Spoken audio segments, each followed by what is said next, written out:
بسم اللہ الرحمن الرحیم۔ سلطان محمود غزنوی کے پاس ایران کے بادشاہ اپنے سفیر کے ساتھ ملاقات کے لیے آیا ہوا تھا۔ دن سارا سلطنت کے امور پر تبادلہ خیال میں گزر گیا۔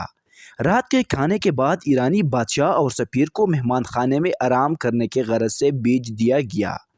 سلطان محمود غزنوی خود بھی مہمان خانہ میں ایک الگ خیمہ نما کمرہ میں ٹھہرے تاکہ مہمان داری میں کوئی کمی نہ رہ جائے۔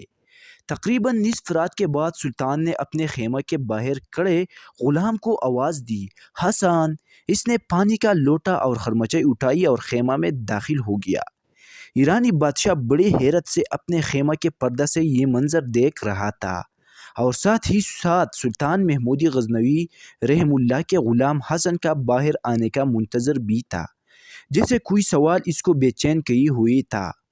جیسے ہی حسن سلطان کے خیمہ سے باہر نکلا تو ایرانی بادشاہ نے اسے بلایا اور پوچھا، جب سلطان نے تمہیں آواز دی حسن تو تمہارا حق تھا، پہلے پوچھتے جی کیا حکم ہے آقا؟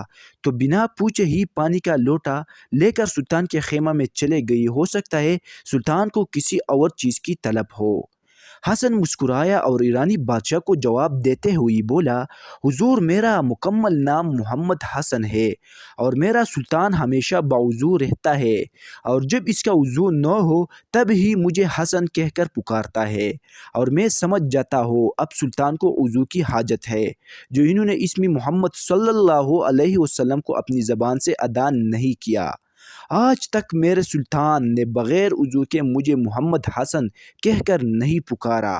سبحان اللہ! یہ تھے وہ ہمارے اسلامی تاریخ کے ہیروز جن کے دلوں میں عشق مصطفیٰ کا ٹاٹے مارتا سمندر تھا، اور کافر مشرک ان کا نام سن کر کانپتے تھے۔ جب تک مسلمان بادشاہوں کے ہاتھوں میں قرآن و حدیث اور صوفیہ کا دامن تھا تب ان کا غلبہ بھی تھا۔ جب ہاتھوں میں شراب کے جام اور بانہوں میں عورتوں کے بدن آنے لگے تو ذلت و رسوائی ہمارا مقدر ٹھہری۔ اگر آپ کو یہ ویڈیو اچھی لگی ہے تو براہ کرم ہمارے یوٹیوب چینل کو ضرور سبسکرائب کریں۔ شکریہ۔